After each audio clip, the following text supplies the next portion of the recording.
The bloodied handkerchief trembled in Tabitha Calloway's fingers as she stared at the small wooden crosses marking her family's graves, the early morning sun casting long shadows across the dusty Texas cemetery. 3 crosses, 3 souls taken too soon, her husband and their 2 young children, all claimed by the scarlet fever that had swept through Llano, Texas, in the merciless summer of 1873. "I brought fresh flowers, my loves," she whispered, her voice cracking as she placed a bundle of wildflowers at the base of each cross. "The bluebonnets are blooming early this year. Remember how you used to love them, Emma." She touched her daughter's marker, the wood still new enough that splinters caught on her fingertips. Tabitha was 26 years old and utterly alone. The ranch house that once echoed with laughter and life now stood silent as a tomb, its rooms filled with memories that cut like knives. 4 months had passed since she'd buried the last of her family, but grief still clung to her like a second skin, following her through empty days and sleepless nights. Wiping away tears with the back of her hand, Tabitha rose and dusted off her simple black dress. Mourning clothes that she'd worn so long they were starting to fray at the edges. She couldn't bring herself to change them, as though shedding the black would somehow be a betrayal of those she'd lost. The walk back to town was long and dusty, but Tabitha hardly noticed. Her mind was elsewhere, lost in memories of her husband's smile, her son's laugh, her daughter's small hand in hers. She'd been so consumed by her own grief that she barely noticed the small figure huddled against the wall of the general store until she nearly tripped over him. "Oh!" Tabitha exclaimed, startled back to the present. A boy of perhaps 7 years sat on the wooden sidewalk, his clothing dirty and torn, his face streaked with grime and tears. "I'm sorry, I didn't see you there." The boy looked up at her with wary eyes. "'S all right, madam," he mumbled. "Are you hungry?" Tabitha asked, noticing how thin the child was, how his clothes hung from his frame. He hesitated, then nodded once, a quick jerky movement.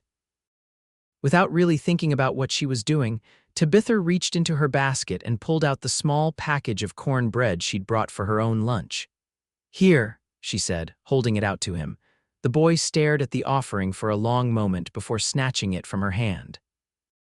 He tore into the bread, eating with the desperation of someone who hadn't seen a proper meal in days. "What's your name?" Tabitha asked softly. "James," he replied between bites, "but everyone calls me Jimmy." "Where are your parents, Jimmy?" The boy's eyes darkened. "Ma died last year." "Pa was killed in a mine collapse 2 months back. And you've been on your own since then. Where do you sleep?" Jimmy shrugged. "Wherever I can. Sometimes in the livery if old man Jenkins don't chase me out." Something stirred in Tabitha's chest, something she hadn't felt since the fever had taken her family. It wasn't happiness exactly, but perhaps a cousin to it purpose. "Would you like to come home with me, Jimmy? I've got a warm meal and a real bed you could use." The boy regarded her suspiciously. "What's the catch?" "No catch," Tabitha said. "Just, I've got an empty house and you need a place to stay." Jimmy considered this for a long moment before slowly nodding. "Just for tonight," he said cautiously. That night had turned into 2, then a week, then a month. Jimmy wasn't her son, nobody could replace little Thomas, but having the boy around filled some of the terrible emptiness in Tabitha's heart. And soon, word spread through Llano about the widow taking in an orphan boy. Within weeks, 2 more children had found their way to her door. Sarah, a solemn-eyed girl of 10 whose parents had died on the wagon trail west, and Daniel, a 5-year-old whose mother had abandoned him at the saloon. Tabitha's small ranch house, once echoing with ghosts, now rang with children's voices again. The pain didn't leave her, it never would, but it changed, softened somehow by the knowledge that she was giving these lost children something they desperately needed. And in return, they gave her a reason to get up in the morning, to keep going when grief threatened to drag her under. The townsfolk regarded her with a mixture of admiration and pity. The widow Calloway, they whispered, feeding orphans to quiet her own pain.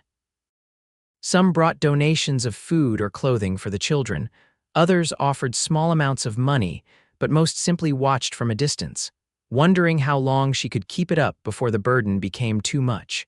Tabitha didn't care what they thought. For the first time since the fever had taken her family, she felt as though she was breathing again, even if each breath still hurt. It was on a scorching day in July that Nathaniel Kincaid rode into Lano. The townsfolk noticed him immediately. Strangers always drew attention in small towns, but there was something about this particular stranger that caught the eye. Perhaps it was the way he sat his horse, straight-backed and confident without the swagger that marked so many cowboys. Perhaps it was the quiet intensity in his dark eyes, or the fact that while he wore a gun on his hip like most men in these parts, he didn't seem to be looking for trouble. Nathaniel dismounted outside the general store, tying his bay gelding to the hitching post. He'd been on the trail for weeks, moving from town to town with no particular destination in mind. At 32, he'd seen more of life than most men twice his age had fought in the war between the states, had worked cattle drives from Texas to Kansas, had prospected for gold in California, and come away with nothing but calloused hands and a deeper appreciation for simplicity. The loss of his wife and infant son to childbed fever 5 years ago had set him wandering, unable to settle in any one place for long. The restlessness had become as much a part of him as his shadow, following him across the vast expanse of the frontier. As Nathaniel stepped onto the wooden sidewalk, he heard raised voices from around the corner of the building. Curious, he walked toward the sound and found a woman confronting two men outside the butcher's shop. "Told you I can pay half now and half when I sell the mare's foal," the woman was saying, her voice firm despite the flush of embarrassment on her cheeks. "Mr. Jenkins has always been willing to extend credit before." "Jenkins ain't here no more, madam," one of the men replied, a heavy-set fellow with a greasy apron stretched tight across his belly. "I'm running things now, and I don't extend credit to nobody, especially not some widow woman taking in every stray brat in the county." Nathaniel saw the woman stiffen, her back going ramrod straight. She was tall and slender, dressed in faded black that made her skin look pale as milk. Her chestnut hair was pulled back in a simple knot at the nape of her neck, and even from where he stood, Nathaniel could see the proud tilt of her chin. "I'm not asking for charity, Mr. Dowd," she replied. "Just the same consideration you'd give any other customer who's never missed a payment." "The answer's still no," Dowd said, crossing his arms. "Now, if you ain't buying, you're just wasting my time." Nathaniel stepped forward before he'd really thought about what he was doing. "Excuse me," he said, touching the brim of his hat in greeting. "I couldn't help overhearing." "Perhaps I might be of assistance." 3 pairs of eyes turned to him, the woman's wary, Dowd's annoyed, and the second man's merely curious. "This ain't your business, mister," Dowd said gruffly. "Maybe not," Nathaniel agreed, "but I'm making it my business. The lady says she's good for the money, and I'm inclined to believe her." The woman regarded him with a mixture of surprise and suspicion. "I don't need a stranger fighting my battles," she said, though there was more weariness than heat in the words. "I'm not fighting anything, madam," Nathaniel replied. "Just offering to settle your account for now. You can pay me back when you're able." "And why would you do that?" she asked, her blue eyes narrowing. Nathaniel shrugged. "Because it seems the Christian thing to do." For a long moment the woman studied him, and Nathaniel had the odd feeling she was looking straight through to the core of him. Then she gave a small nod. "Thank you, Mr. Kincaid," he supplied. "Nathaniel Kincaid, Tabitha Calloway," she replied. "And I will pay you back, Mr. Kincaid. Every cent." The exchange of money was completed quickly, with Dowd grumbling under his breath as he wrapped up the beef and handed it to Tabitha. "Much obliged," Nathaniel said, tipping his hat again as the butcher retreated into his shop. "You said you have a ranch, Mrs. Calloway." "A small one," she replied, her tone guarded. "Just outside of town. My husband left it to me when he passed." "I'm sorry for your loss," Nathaniel said, and meant it. He knew all too well the hollow ache of grief. Tabitha's expression softened slightly. "Thank you, I should be getting back. The children will be hungry." She hesitated, then added, "You're welcome to join us for supper, Mr. Kincaid. Least I can do to repay your kindness." Nathaniel considered the offer. He'd planned to move on after restocking his supplies, but something about this woman intrigued him.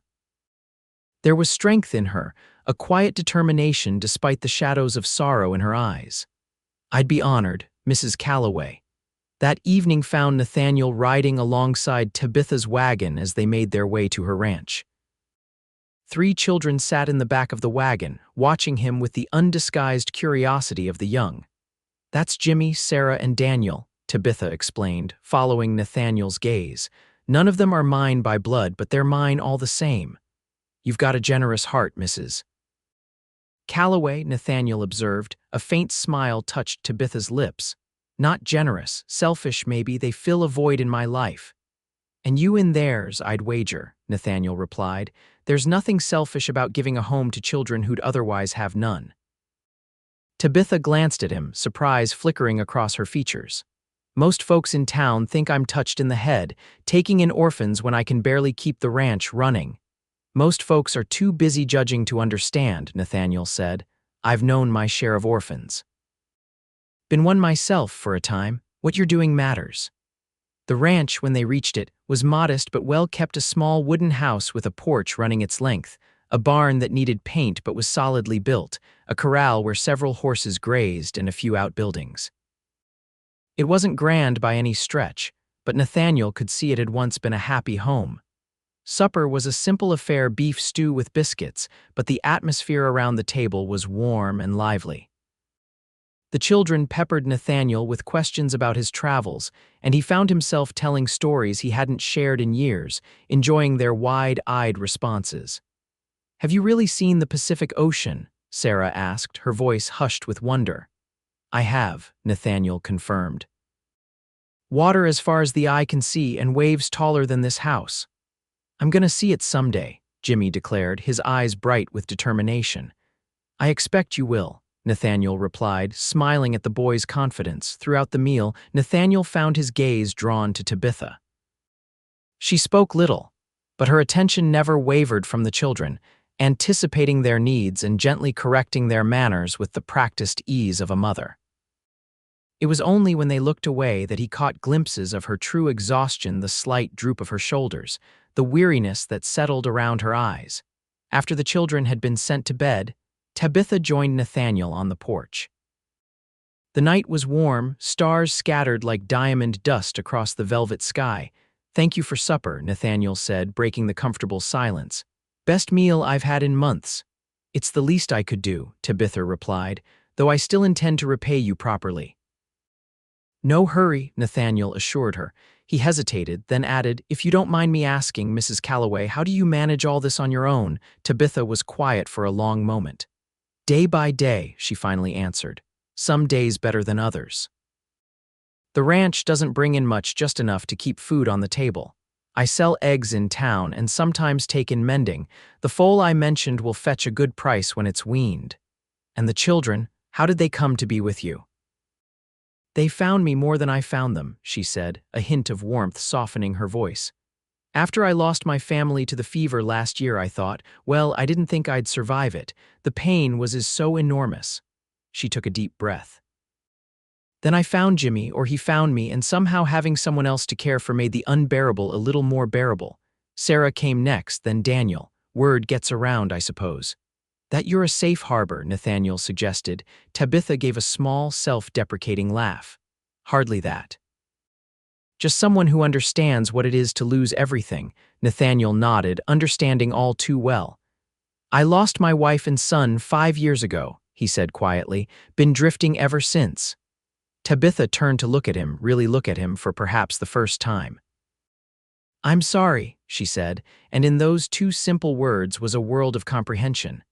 They sat in silence for a while, 2 people who had known profound loss, finding unexpected comfort in each other's company. "Well," Tabitha said finally, rising to her feet, "it's getting late and morning comes early on a ranch." "Of course," Nathaniel replied, standing as well. "I should be heading back to town." "You could stay," Tabitha offered, then quickly added, "in the barn, I mean. No sense riding back in the dark when we've got plenty of clean straw." Nathaniel considered the offer. "If you're sure it wouldn't be an imposition." "Not at all," Tabitha assured him. "And if you're planning to stay in Llano for a while, I could use some help with repairs around the place." Paid work, of course. Nathaniel hadn't been planning to stay, had never planned to stay anywhere for long these past 5 years. but looking at Tabitha Calloway in the pale moonlight, he found himself nodding. "I'd be happy to help, Mrs. Calloway." "Tabitha," she corrected gently. "If you're going to be working here, you might as well use my given name." "Nathaniel, then," he replied with a small smile, "or Nate, if you prefer." One day of repairs stretched into two, then a week. Nathaniel found himself settling into a routine at the Calloway Ranch, fixing fences, mending the barn roof, helping with the daily chores. The children took to him quickly, especially Jimmy, who followed him like a shadow, eager to learn everything Nathaniel could teach him about horses and ranching. Tabitha watched this development with mixed feelings. On one hand, it was good for the children to have a man's influence, to learn the things her husband would have taught them had he lived. On the other, she worried about them growing attached to someone who would inevitably move on. Cowboys always did. Yet, as July gave way to August, Nathaniel showed no signs of leaving. He moved his few possessions from the hotel in town to the small bunkhouse on the ranch property, officially becoming the Calloway Ranch hand. And each day, Tabitha found herself looking forward to their evening conversations on the porch after the children were asleep. Nathaniel was unlike any man she'd known, thoughtful and deliberate in both speech and action, with a quiet strength that reminded her of the mountains he'd described seeing in his travels. He didn't push for her to share her grief, but when she did, he listened with an understanding born of his own loss. "Do you still think about them every day?" she asked one evening as they sat watching heat lightning flicker on the horizon. "Every day," Nathaniel confirmed. "But it's different now. For the first year or so, the memories were like open wounds. They'd hit me out of nowhere and lay me low. Now they're more like, well, like an old injury that aches when the weather changes. Still there, still painful sometimes, but not crippling." Tabitha nodded, drawing her shawl closer around her shoulders despite the warmth of the night. "I'm still in the open wound stage, I think." "You're doing better than you know," Nathaniel said gently.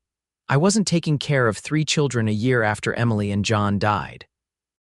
Could barely take care of myself. The children saved me," Tabitha admitted. "If it weren't for them, I might have just faded away from grief." "You're stronger than you give yourself credit for," Nathaniel said, his voice low and certain. Tabitha glanced at him, surprised by the conviction in his tone. "You barely know me." "I know enough," he replied simply. Their eyes met in the dim light, and something passed between them, an acknowledgement, perhaps, of the connection that had been forming thread by thread since that day outside the butcher's shop. Tabitha looked away first, her heart beating unexpectedly fast. "It's getting late," she murmured, rising to her feet. "Good night, Nathaniel." "Good night, Tabitha," he replied, his voice a rumble in the darkness. As summer faded into fall, changes came to the Calloway Ranch.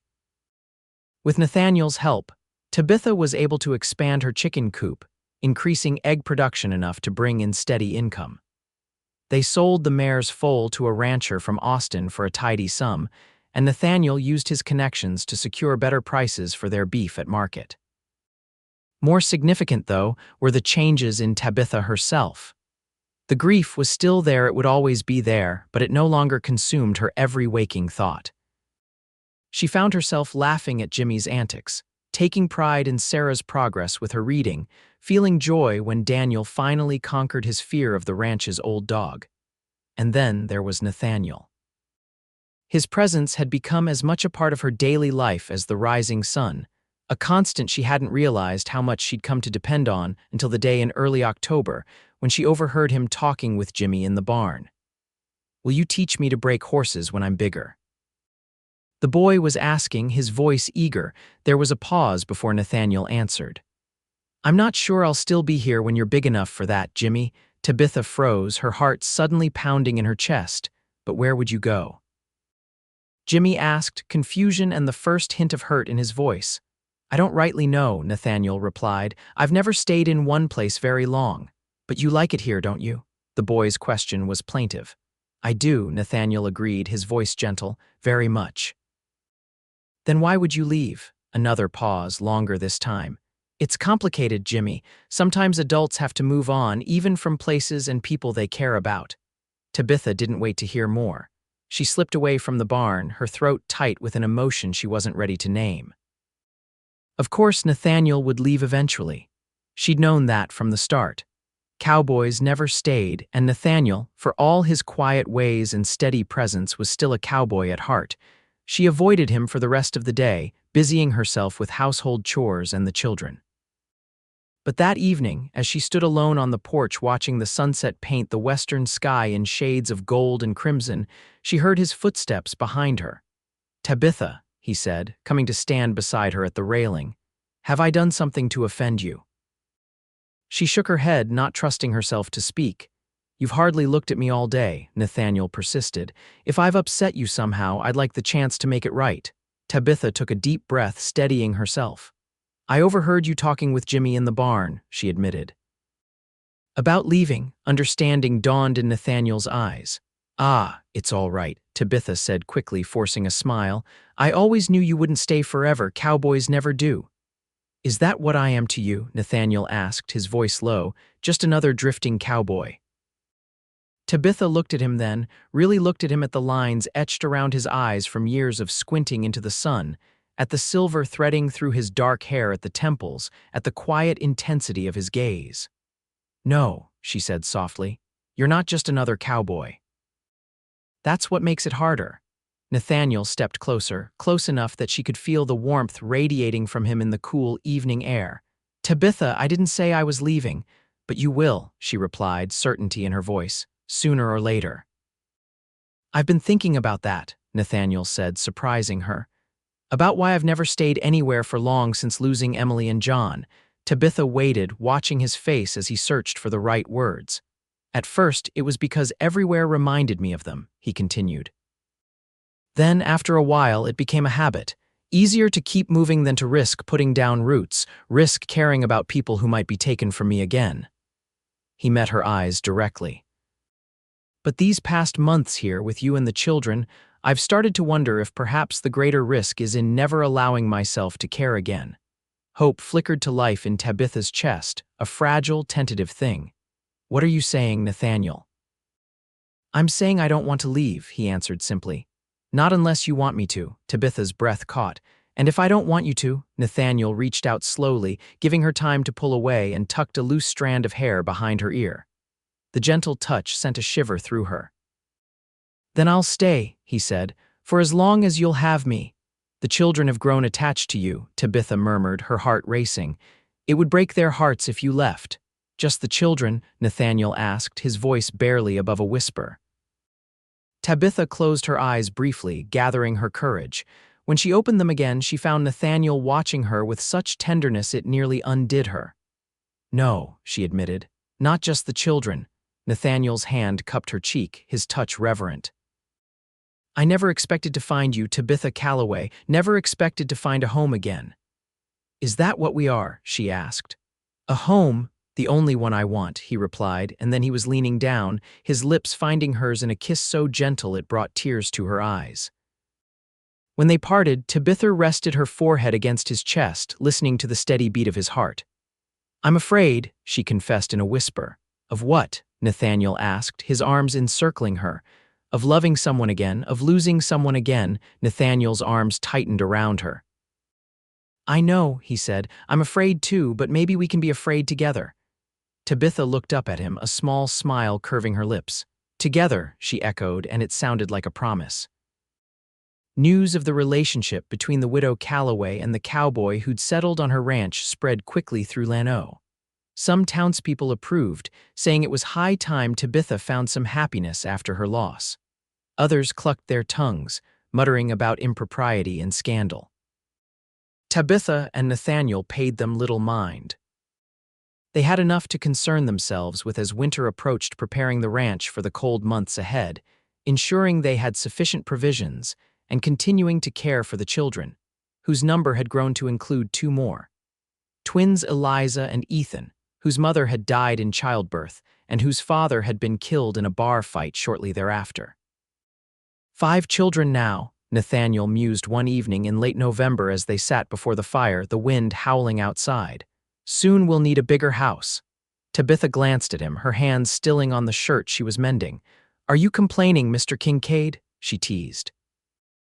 Nathaniel chuckled, reaching over to take her hand in his. Not at all, Mrs. Calloway, just thinking aloud. Their courtship progressed slowly, respectfully. Nathaniel continued to sleep in the bunkhouse, though he took most of his meals with Tabitha and the children in the main house. They stole moments alone when they could quiet conversations by the fire after the children were asleep, walks in the crisp fall air, occasional rides to check the boundaries of the ranch. It was on one such ride in early December that Nathaniel finally broached the subject that had been on his mind for weeks. "Tabitha," he began as they paused atop a small rise overlooking the ranch, "I've been thinking." "A dangerous pastime," she replied with a smile, her cheeks pink from the cold. Nathaniel returned her smile, then grew serious. "I know it hasn't been that long since we found each other, and I know you're still healing, but I want you to know that I love you, Tabitha Calloway. I love your strength, your kindness, your fierce heart. I love the way you mother those children like they're your own flesh and blood." Tabitha's eyes widened, her breath visible in the cold air. "Nathaniel, let me finish," he said gently. "I'm not asking for anything right now. I just want you to know where I stand. If you're ever ready, I want to build a life with you, a proper life as husband and wife." Tears welled in Tabitha's eyes, but they weren't tears of sorrow. "I love you too," she whispered. "I didn't think I could after Richard. Didn't think my heart had enough pieces left. But you've helped me find parts of myself I thought were buried with them." Nathaniel reached across the space between their horses to take her gloved hand in his. "There's no rush," he assured her. "I'm not going anywhere." Tabitha squeezed his hand, a smile breaking through her tears. "I'm beginning to believe that." They returned to the ranch hand in hand, something settled between them that hadn't been before, a promise, unspoken but real. The weeks leading up to Christmas were busy ones at the Calloway Ranch. Tabitha and Sarah baked cookies and pies, filling the house with the scent of cinnamon and ginger. Nathaniel and Jimmy cut a small pine tree from the wooded area at the edge of the property and set it up in the parlor, where all the children helped decorate it with paper chains and popcorn strings. On Christmas Eve, after the children had hung their stockings by the fireplace and gone to bed with visions of presents dancing in their heads, Tabitha and Nathaniel sat alone in the parlor, the room lit only by the fire and the candles on the tree. "I have something for you," Nathaniel said, reaching into his pocket. "I was going to wait until tomorrow, but—" He handed her a small package wrapped in brown paper.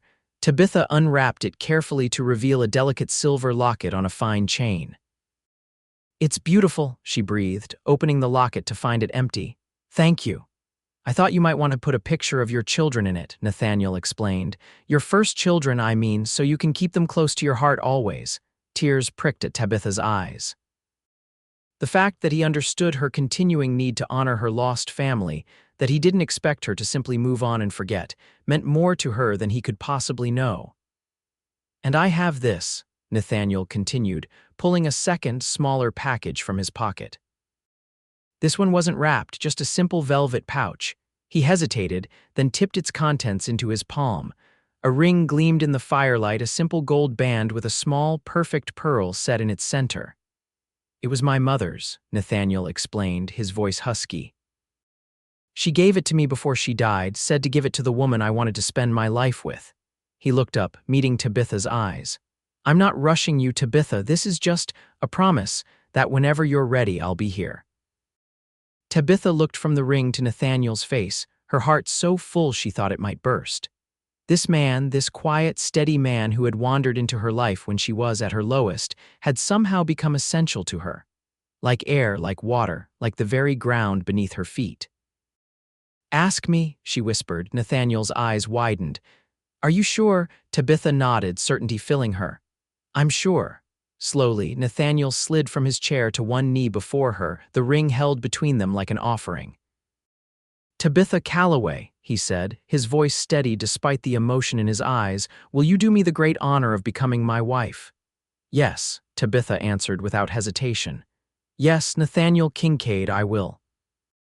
He slipped the ring onto her finger, where it settled as if it had always been meant to be there.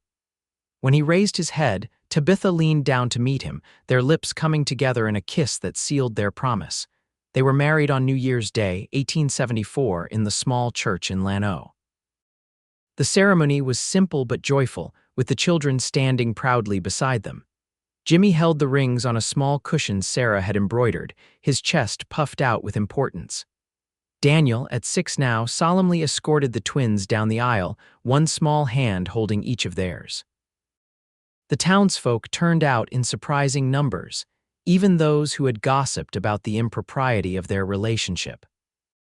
It seemed that the spirit of the new year had softened hearts, or perhaps it was simply the undeniable rightness of seeing Tabitha Calloway, Tabitha Kincaid, now smiling again after so much sorrow. As they exchanged their vows, Nathaniel looked into Tabitha's eyes and saw the future reflected there, a future neither of them had dared to hope for after their respective losses. A future built on shared grief, yes, but also on shared joy, shared purpose, shared love. The wedding feast was held at the ranch, with tables set up in the yard despite the winter chill. Neighbors brought dishes to share, and someone produced a fiddle, filling the air with music. As the sun began to set, casting long shadows across the land, Nathaniel pulled his bride close for a dance. "Happy, Mrs. Kincaid?" he murmured against her hair. "Happier than I thought possible," Tabitha replied, nestling against him, "and a little guilty for it." Nathaniel drew back to look at her, understanding in his eyes. "They would want this for you," he said softly. "Your Richard, your children. They would want you to be happy again." A tear slipped down Tabitha's cheek. "I know," she whispered. I don't want to forget them." "You never will," Nathaniel assured her, brushing away the tear with his thumb. "They're a part of you just as Emily and John are a part of me. We carry them with us, even as we build something new." Tabitha nodded, leaning up to kiss him lightly. "Thank you for understanding, always," he promised. That night, after the guests had departed and the children were asleep, Nathaniel carried his bride across the threshold of their home, truly their home now, in every sense of the word. They came together as husband and wife with a tenderness born of shared experience, each understanding the other's vulnerabilities, each marveling at the unexpected gift they'd been given. A second chance at love. Spring brought new beginnings to the Kincaid Ranch, as they now called it. The land greened under the Texas sun, wildflowers carpeted the meadows, and Tabitha's garden burst into life. The children thrived under the care of both parents, for that was what Nathaniel and Tabitha had become to all 5 of them, regardless of blood. In late April, as they sat on the porch watching the children play in the yard, Tabitha turned to her husband with a nervous smile. "Nathaniel," she began, "I have something to tell you." He looked at her, a question in his eyes. "I'm going to have a baby," Tabitha said, her hand instinctively moving to her still flat stomach. "Our baby." For a moment, Nathaniel simply stared at her, shock written across his features. Then a slow, radiant smile spread across his face. "A baby," he repeated, his voice thick with emotion. "Oh, Tabitha." He gathered her into his arms, holding her as if she were made of glass. "When?" he asked against her hair. "November, the doctor thinks," Tabitha replied. "Are you happy?" "Happy doesn't begin to cover it," Nathaniel said, drawing back to look into her eyes. Are you frightened?" He knew all too well the dangers of childbirth. Having lost his first wife that way, Tabitha nodded, honesty in her gaze. "A little," she admitted.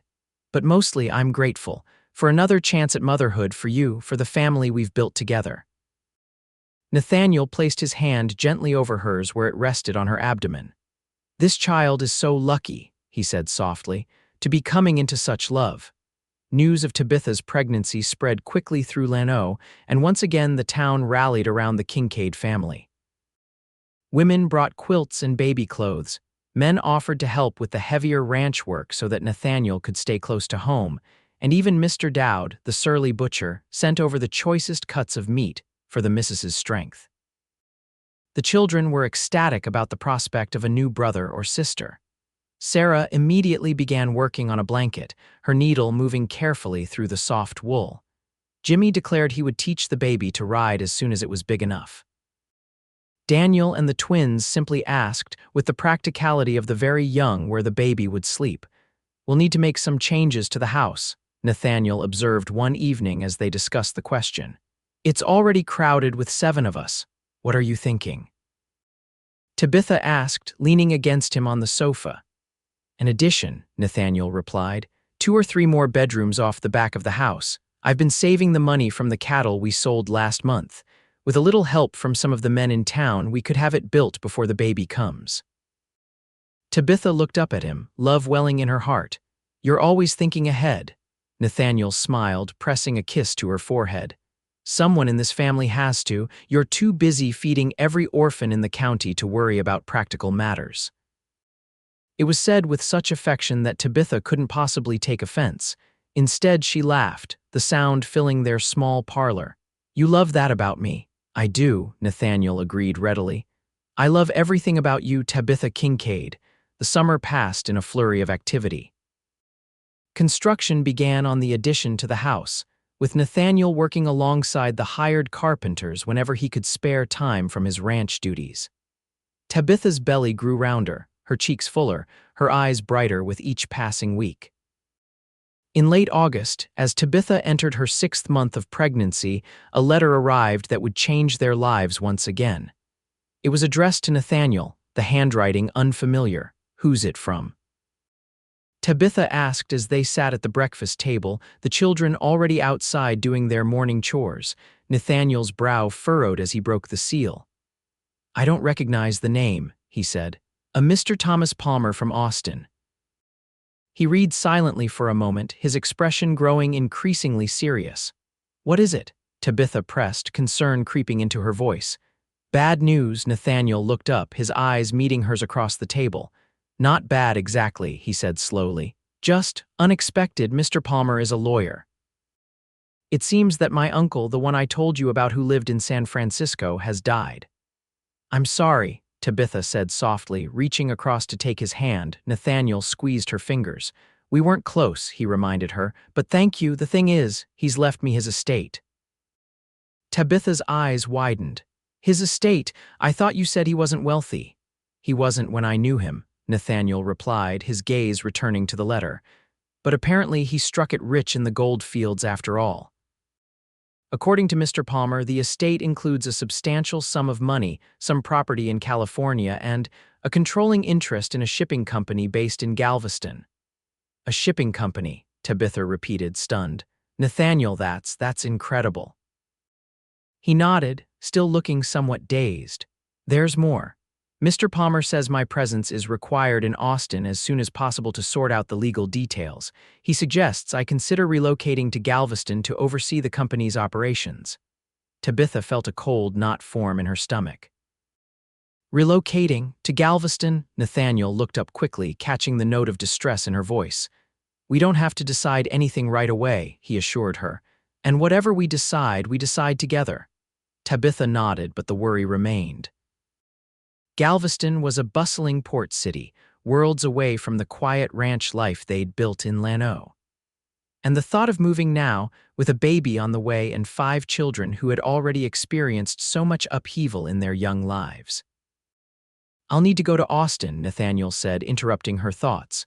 "Just for a few days to meet with Mr. Palmer and understand exactly what this inheritance entails." "When?" Tabitha asked. "As soon as possible, according to the letter." Nathaniel frowned, clearly reluctant to leave her. "But I can delay if you need me here." Tabitha straightened her shoulders, pushing aside her own concerns. "No, you should go. The sooner you sort this out, the sooner we'll know what we're dealing with." Nathaniel studied her face. "You're worried." It wasn't a question, but Tabitha nodded anyway. "A little," she admitted. "It's a lot of change all at once." Nathaniel rose and came around the table, kneeling beside her chair to place a hand on her rounded belly. "No matter what this inheritance brings," he said seriously, "nothing is more important to me than you, our children, and this little one. We'll make whatever decision is best for our family together." Tabitha covered his hand with hers, drawing strength from his certainty. "Together," she agreed. Nathaniel departed for Austin 2 days later, promising to return as quickly as possible. In his absence, Tabitha threw herself into preparations for the baby, trying to keep her mind off the uncertain future that loomed before them. The children, sensing her anxiety, were on their best behavior. Even Jimmy, who usually found some mischief to get into daily. 5 days passed, then a week. Tabitha tried not to worry, telling herself that legal matters often took time. But as the days stretched on with no word from Nathaniel, she found it increasingly difficult to maintain her composure. It was nearly 2 weeks after his departure when she finally heard the sound of hoofbeats in the yard. Rushing to the door as quickly as her pregnant body would allow, Tabitha watched as Nathaniel dismounted, his face weary but his eyes bright. "Nathaniel." She called, hurrying down the porch steps. He turned at the sound of her voice, his face breaking into a smile so radiant it chased away any lingering fears. In 3 long strides he was beside her, gathering her into his arms as carefully as her condition allowed. "I missed you," he murmured against her hair, "and I you," she replied, leaning back to search his face. "You were gone so long, I was beginning to worry." "I'm sorry," Nathaniel said, guiding her back toward the house. "There was more to sort out than I expected. Is everyone well?" "We're all fine," Tabitha assured him. "The children have been counting the days until your return. They're out in the fields with Mr. Jenkins now, helping with the harvest." Once inside, Tabitha poured coffee for Nathaniel and sat beside him at the kitchen table, eager to hear his news. "Tell me everything," she urged. "What did you learn in Austin?" Nathaniel took a deep breath, his hands wrapped around the coffee mug. "It's true," he began. "All of it. My uncle really did leave me his entire estate, including the shipping company, which is apparently quite profitable. Mr. Palmer says it's worth a small fortune. So we could move to Galveston," Tabitha said, trying to keep her voice neutral. "Live in the city, run the shipping business." Nathaniel studied her face. "We could," he agreed, "but is that what you want, Tabitha?" "To leave the ranch, the life we've built here?" Tabitha hesitated. "I want what's best for our family," she replied carefully. "If the shipping company offers more security, more opportunity for the children." "It would," Nathaniel acknowledged. "Financially, at least. But there's more to consider than money." He reached across the table to take her hand. "I spent a lot of time thinking on the ride back from Austin about what's truly important, and I realized something." "What?" Tabitha asked, her heart beating a little faster. "When I first came to Llano, I was still running from grief, from the past, from the possibility of loving again and losing again. Then I met you, and for the first time in years, I wanted to stay still, to build something lasting." Nathaniel's thumb traced circles on the back of her hand. "This ranch, these children, this is the life I want, Tabitha. Not some fancy house in Galveston, not a shipping empire." Relief flooded through Tabitha. "Truly," Nathaniel's eyes were steady on hers. "Truly, but I spoke with Mr. Palmer about our options. The company has been running smoothly under a manager for years. There's no reason that can't continue with occasional oversight from us. We can stay here on the ranch and still benefit from the income the company generates." "What would that mean for us?" Tabitha asked, trying to understand. "It means financial security," Nathaniel explained. "It means we can expand the ranch if we want to. It means college for the children someday if they choose it. It means we never have to worry about making ends meet again." Tabitha sat back in her chair, one hand moving instinctively to her belly as the baby kicked. "It sounds almost too good to be true." "I know," Nathaniel agreed with a small smile. "I kept expecting Mr. Palmer to tell me there had been a mistake, but it's real, Tabitha. The money is real, and it's ours to use as we see fit." "And you truly want to stay here, on the ranch?" Tabitha pressed, needing to be certain. "You're not just saying that for my sake," Nathaniel's expression softened. "This is home," he said simply. "For me, for you, for our children." "Why would I want to be anywhere else?" Tears welled in Tabitha's eyes, pregnancy making her more emotional than usual. "I love you, Nathaniel Kincaid. And I love you," he replied, rising to come around the table and kneel beside her chair. "More than I ever thought possible." As word of the Kincaids' good fortune spread through Llano, the town reacted with a mixture of genuine pleasure and poorly concealed envy. Those who had supported Tabitha through her grief and celebrated her marriage to Nathaniel were quick to offer congratulations. Others, like Mr. Dowd the butcher, suddenly found reasons to be exceptionally friendly to the family they had once looked down upon.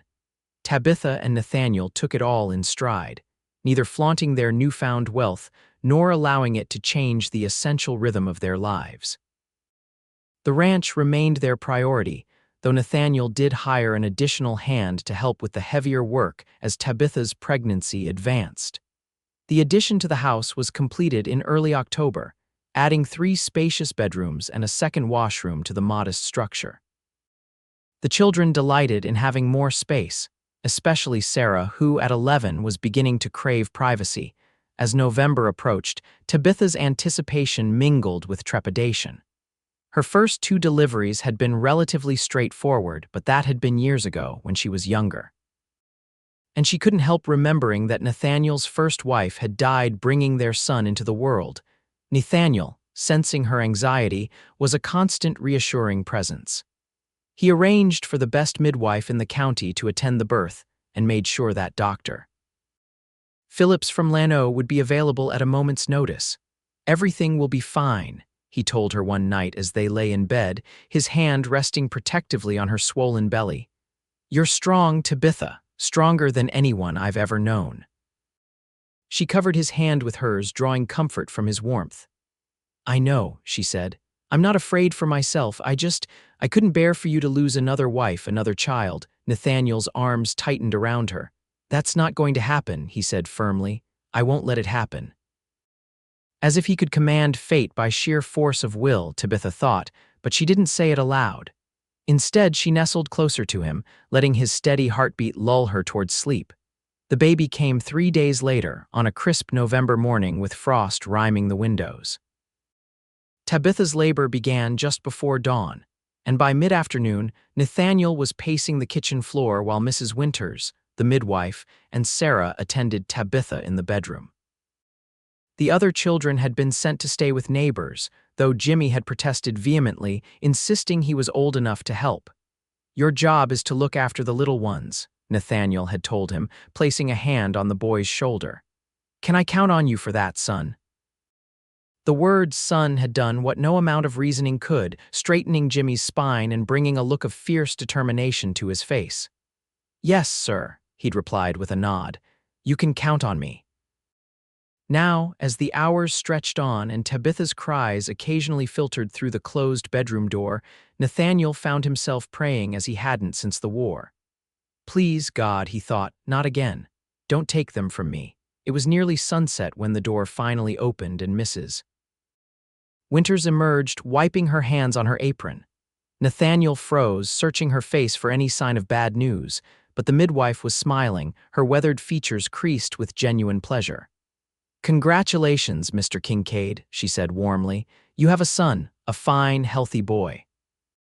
And your wife is doing well." Relief hit Nathaniel like a physical force, making his knees weak. "Thank you," he managed. "Thank you, Mrs. Winters. May I?"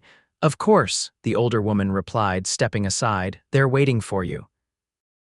Nathaniel moved past her into the bedroom, where Sarah was just finishing changing the linens.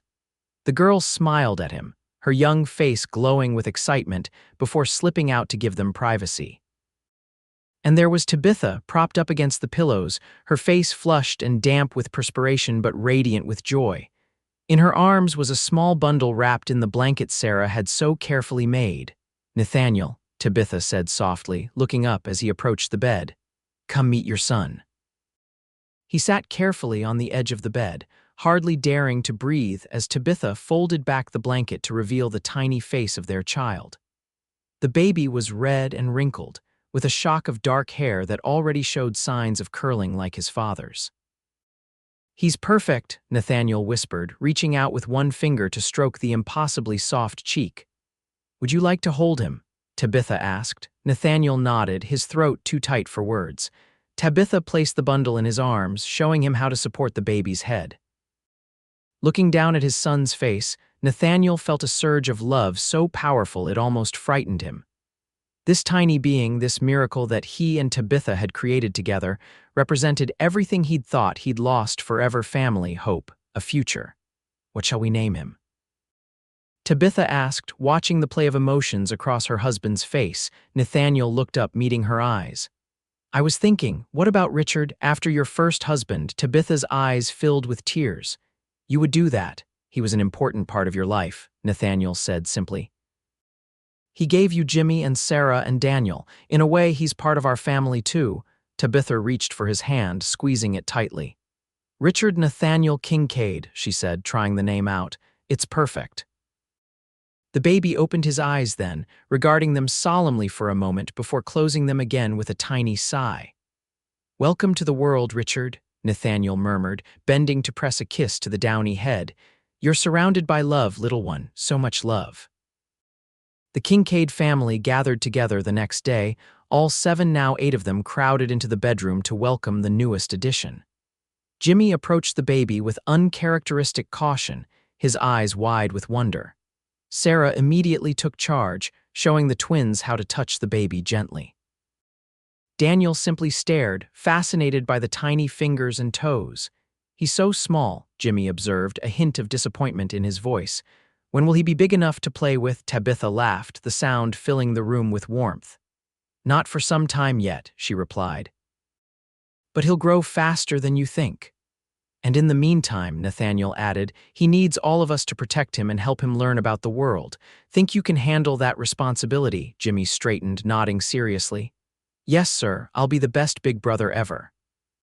I know you will, Nathaniel said, ruffling the boy's hair. All of you will. Looking around at the faces of his family, Tabitha radiant with maternal pride, the older children curious and excited, the baby sleeping peacefully in his cradle, Nathaniel felt a sense of completion he'd never expected to experience again after losing Emily and John. The wound of that loss would always be with him, just as Tabitha would always carry the grief of losing her first family.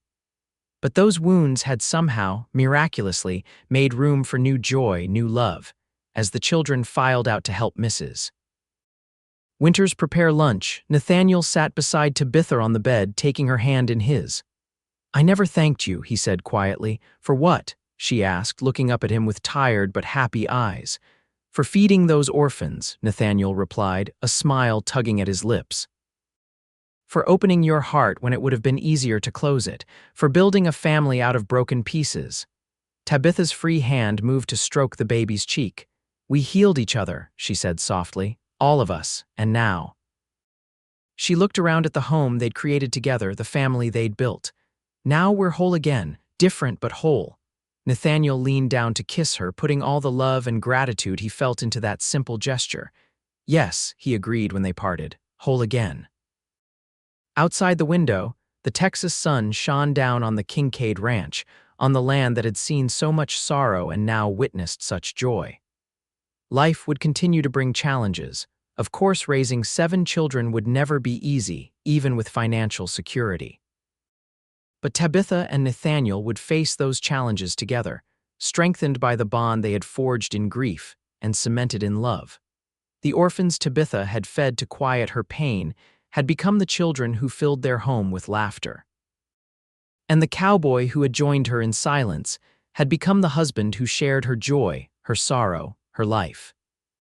Together, they had created something beautiful from the ashes of their respective pasts, a family bound not by blood alone, but by choice, by love, by the deliberate act of caring for one another through good times and bad.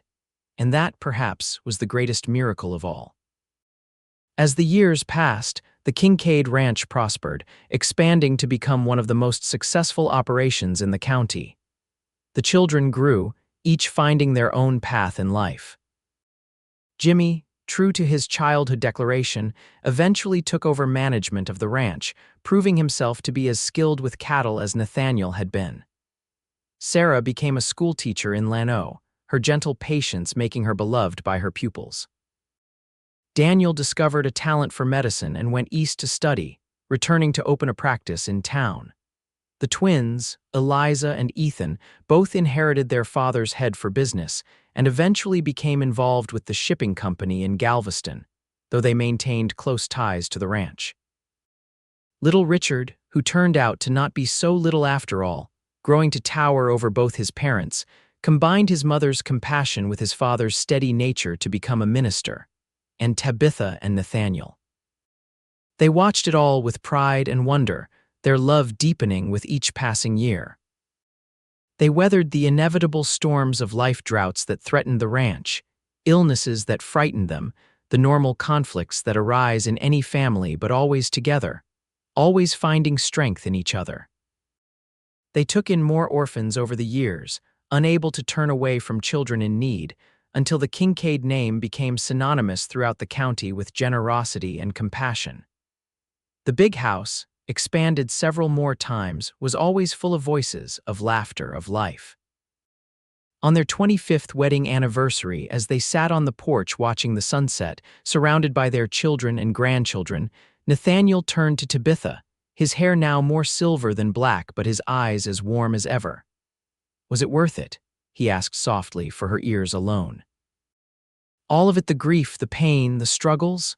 Tabitha looked out over the gathering, at the family they had created together, at the legacy of love that would outlive them both. Then she turned back to her husband, taking his weathered hand in hers. "Every moment," she replied, her voice steady and sure. "Every single moment." And in the warm Texas twilight, they sat together in comfortable silence.